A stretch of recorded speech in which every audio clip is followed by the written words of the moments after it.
तो स्वागत है दोस्तों एमपी एग्ज़ाम चैनल पर।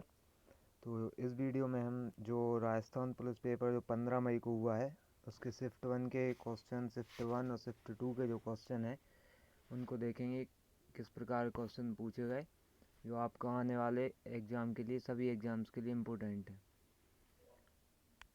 तो और यदि वीडियो पसंद आए तो वीडियो को लाइक, शेयर और चैनल को सब्सक्राइब करें। तो देखते हैं कौन से प्रश्न पूछे गए। और यदि आप प्रश्न की पीडीएफ देखना चाहते हैं तो हमारा जो फेसबुक ग्रुप है एमपी पटवारी एग्ज़ाम 2022 उस पर इसकी पूरी पीडीएफ भी डली हुई है, वहां से जाकर आप पीडीएफ भी देख सकते हैं। चलिए देखते हैं पहला प्रश्न कि कुडनकुलम परमाणु संयंत्र कहाँ पर स्थित है। तो ये आपको पूछा गया कुडनकुलम परमाणु संयंत्र कहाँ स्थित है, तो यह है आपका तमिलनाडु। दूसरा क्वेश्चन है ओजोन दिवस कब मनाया गया। दिवस पे से क्वेश्चन है कि ओजोन दिवस कब मनाया गया, तो 16 सितंबर। ओजोन दिवस 16 सितंबर को मनाया जाता है। तीसरा क्वेश्चन जो था उसमें यह है बताइए तराइन का युद्ध कब हुआ था। तो तराइन का युद्ध 1192 ईस्वी में हुआ था। अगला क्वेश्चन सूरत की संधि कब हुई, तो यह हुई आपकी सन 1775 ईस्वी। सूरत की संधि हुई थी वह 1775। जलियांवाला बाग नरसंहार किस तारीख को हुआ था। आपको जो क्वेश्चन है उन्हीं क्वेश्चन में से घुमा के आपको आगे क्वेश्चन पूछ सकते हैं, उसकी डिटेल पूछ सकते हैं जो कोई एक दो दिन में आपको एग्जाम में देखा जा रहा है। अगला क्वेश्चन है जलियांवाला बाग नरसंहार किस तारीख को हुआ था। तो जलियांवाला बाग नरसंहार जो हुआ था वह आपका हुआ था 13 अप्रैल 1919। 13 अप्रैल 1919 को हुआ था। तो इसमें एक क्वेश्चन बन सकता है कि उस समय जनरल कौन थे। तो ये उस समय थे आपके रेगी डायर। जनरल डायर जिन्हें कहा जाता है, उस समय जनरल डायर उस समय थे। यदि इसकी पूरी देखें तो ये आपका जलियांवाला बाग हत्याकांड 13 अप्रैल 1919 को जलियांवाला बाग में आयोजित एक शांतिपूर्ण बैठक में शामिल लोगों पर ब्रिगेडियर जनरल डायर ने गोली चलाने का आदेश दिया था, जिसमें हजारों निहत्थे पुरुष और महिलाएं और बच्चे मारे गए थे। और यह जो हत्याकांड करवाया गया था वह जनरल डायर ने किस लिए करवाया था। रॉलेट एक्ट जो 1919 का जो विरोध कर रहे थे लोग, उस विरोध को रोकने के लिए किया गया था।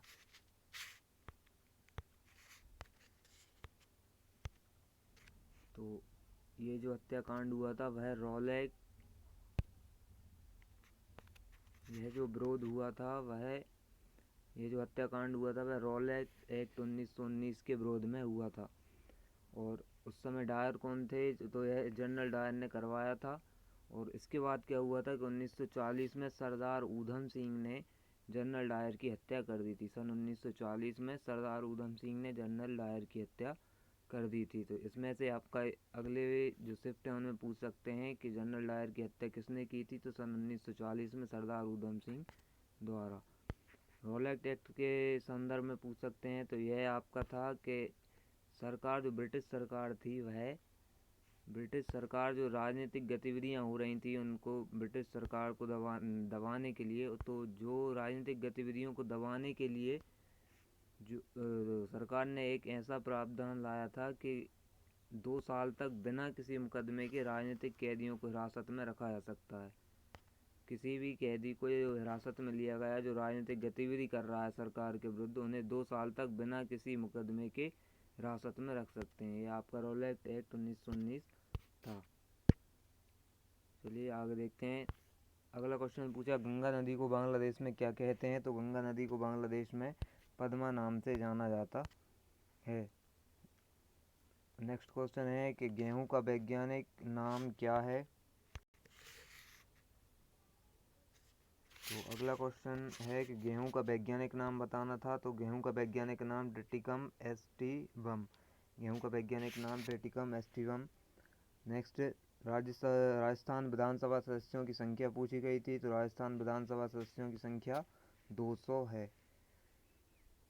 अगला क्वेश्चन एमएस एक्सेल कंप्यूटर से पूछे गए थे। कंप्यूटर में बहुत ही अच्छे क्वेश्चन पूछे गए थे। देखते हैं पहला क्वेश्चन था एमएस एक्सेल 2010 में कितनी पंक्तियां हैं।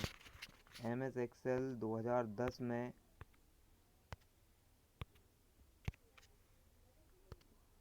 पूछा गया था MS एक्सेल 2010 में कितनी पंक्तियाँ आया था। रो की संख्या पूछी गई थी MS एक्सेल 2010 में।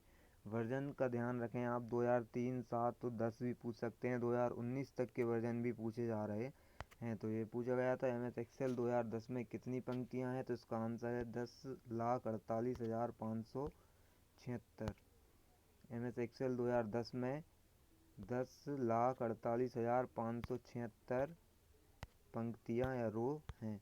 डिटेल देखते हैं तो MS एक्सेल 2010 में किसी वर्कशीट पर रो और कॉलम की संख्या क्या होती है, तो 10,48,576 रो तथा 16,384 कॉलम होते हैं।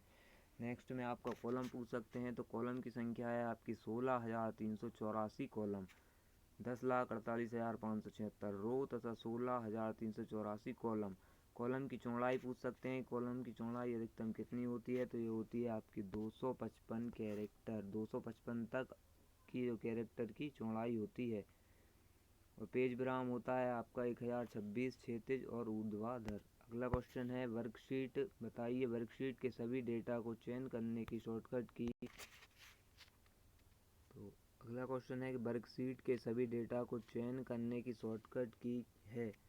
तो यदि आपको वर्कशीट पर कार्य कर रहे हैं और आपको पूरे डेटा को चयन करना है, तो उसकी शॉर्टकट की होगी Ctrl+A। Ctrl+A द्वारा आप पूरे डॉक्यूमेंट को सिलेक्ट कर सकते हैं। अगला यह Ctrl+O, तो यह आपको डॉक्यूमेंट को ओपन करने के लिए। Ctrl+N आपको वर्कशीट में कोई नई वर्कशीट ऐड करना है या जोड़ना है, तो Ctrl+N का उपयोग कर सकते हैं।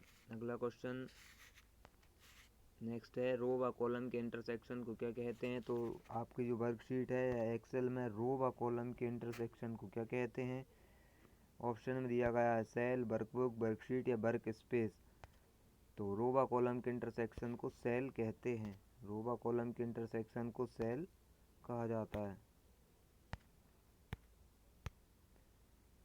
जैसे कि ये सीट है आपकी, जैसे देखते हैं ये सीट दी गई है, तो इसमें जो कॉलम और रो का जो इंटरसेक्शन रहेगा, जैसे ये रहा, ये जो आपको दिख रहा है ये जो आपका एक सेल है, तो रो और कॉलम के इंटरसेक्शन को कहा जाता है सेल। वर्कबुक की बात करें तो वर्कशीट से मिलकर आपकी वर्कबुक बनती है। वर्कशीट से मिलकर वर्कबुक बनती है और वर्क शीट के समूह को वर्कबुक, और वर्कबुक में जो आप बीच में कार्य कर रहे होते हैं, तो वहाँ आपको बीच में वर्कबुक में कार्य करते हुए वर्क स्पेस मिलता है। अगला क्वेश्चन पूछा गया, किसी कार्य को दोहराने की शॉर्टकट की बताना है। तो कार्य को दोहराने की शॉर्टकट की होती है आपकी F4। फंक्शन की पूछी गई हैं, तो F4 के द्वारा आप कार्य को दोहरा सकते हैं। अगला क्वेश्चन, नया MS वर्ड डॉक्यूमेंट खोलना है। यदि आपको नया वर्ड में कार्य कर रहे हैं और आपको नया डॉक्यूमेंट खोलना है, तो उसकी शॉर्टकट की क्या होगी। ऑप्शन में है Ctrl+C, Ctrl+O, Ctrl+N, Ctrl+W। तो इसका आंसर है आपका Ctrl+N। Ctrl+N के द्वारा आप नया डॉक्यूमेंट खोल सकते हैं। Ctrl+C का यूज़ कॉपी के लिए और Ctrl+O नया डॉक्यूमेंट कोई डॉक्यूमेंट सेव है उसे खोलने ओपन करने के लिए करते हैं। नेक्स्ट क्वेश्चन है, बताइए आमतौर पर प्रयुक्त कंप्यूटर लैपटॉप्स में कमांड की नहीं होती। कमांड की पूछा है, ऑप्शन में है टर्नओवर, शिफ्ट, अल्टर, डिलीट। तो कौन सी जो कंप्यूटर लैपटॉप में है कमांड की नहीं होती। कमांड की नहीं होती है वह होती है आपकी टर्नओवर। टर्नओवर आपकी कमांड की नहीं होती, जबकि शिफ्ट, अल्टर, डिलीट आपकी कमांड की होती हैं। नेक्स्ट क्वेश्चन, बताइए टोपोलॉजी में नेटवर्क कंपोनेंट एक ही केबल से कनेक्ट किए जाते हैं। किस टोपोलॉजी में नेटवर्क कंपोनेंट एक ही केबल से कनेक्ट किए जाते हैं। आपकी कोई टोपोलॉजी है तो वह क्या है, बस है, स्टार है, रिंग है या मैश है। तो इसका आंसर है बस टोपोलॉजी में नेटवर्क कंपोनेंट एक ही केबल में कनेक्ट होते हैं। तो आपकी टोपोलॉजी क्या होती है, जैसे हम कोई नेटवर्क होता है, जो नेटवर्क पर जो कंप्यूटर होते हैं वे आपस में एक दूसरे से जुड़े होते हैं, जहाँ उनमें जानकारी और डेटा शेयर किया जाता है। कम्युनिकेशन जो होता है वह किस माध्यम से हो रहा है? केबल से हो रहा है, केबल भी रहती है। तो इसका आंसर है कि बस टोपोलॉजी में नेटवर्क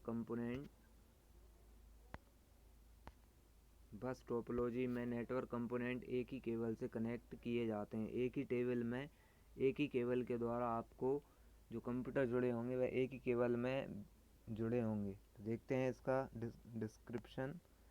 तो बस टोपोलॉजी जो है वह है आपका, बस टोपोलॉजी में नेटवर्क की सारी डिवाइस एक बैकबोन केबल से कनेक्ट होती हैं। मतलब एक ही केबल से सभी कंप्यूटरों को एक ही क्रम में जोड़ा जाता है और उसी केबल से नेटवर्क में सारी डिवाइसेस आपस में इंफॉर्मेशन शेयर करती हैं। यह आपका था बस टोपोलॉजी। अन्य पूछ सकते हैं, स्टार रिंग मैच भी आपसे पूछ सकते हैं। नेक्स्ट क्वेश्चन है आपका, ऑल इंडिया रेडियो की स्थापना किस वर्ष की गई थी? तो इसका आंसर है 1936। ऑल इंडिया रेडियो की स्थापना 1936 में।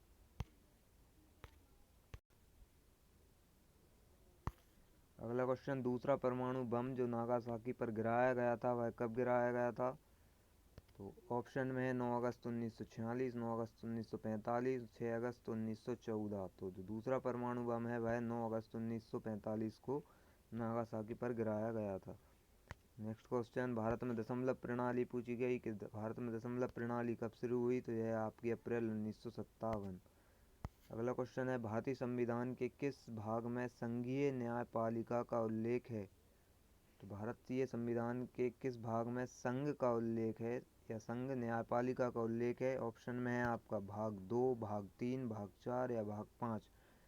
तो जो आपका भाग 5 है, भाग 5 में आपका संघीय न्यायपालिका का उल्लेख है।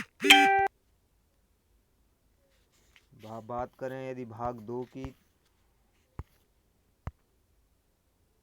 तो भाग 2 की बात करें, ये आपका पूरा डिटेल है। भाग 1 में संघ और उसके क्षेत्र हैं जो अनुच्छेद 1 से 4 तक हैं। भाग 1 में संघ और उसके क्षेत्र का वर्णन है, अनुच्छेद 1 से 4। भाग 2 में आपके नागरिकता का वर्णन है, अनुच्छेद 5 से 11। भाग 3 में आपके मूलभूत अधिकारों का वर्णन है जो अनुच्छेद 12 से 35 के अंतर्गत आते हैं।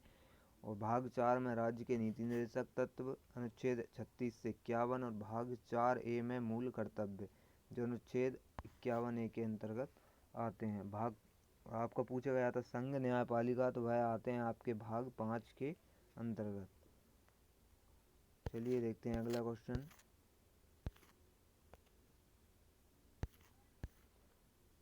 ये हो गया आपका भाग 2, भाग 3, भाग 4, 5।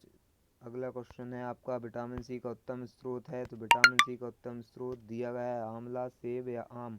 तो इसका आंसर है आंवला। विटामिन सी का उत्तम स्रोत है आंवला। ये आपके कुछ क्वेश्चन थे जो पूछे गए थे। इसकी PDF आप MP पटवारी एग्ज़ाम 2022 जो फेसबुक ग्रुप है उस पर देख सकते हैं, या आपके आने वाले पुलिस एग्ज़ाम और सभी जो एग्ज़ाम हैं उनके लिए इम्पोर्टेंट हैं।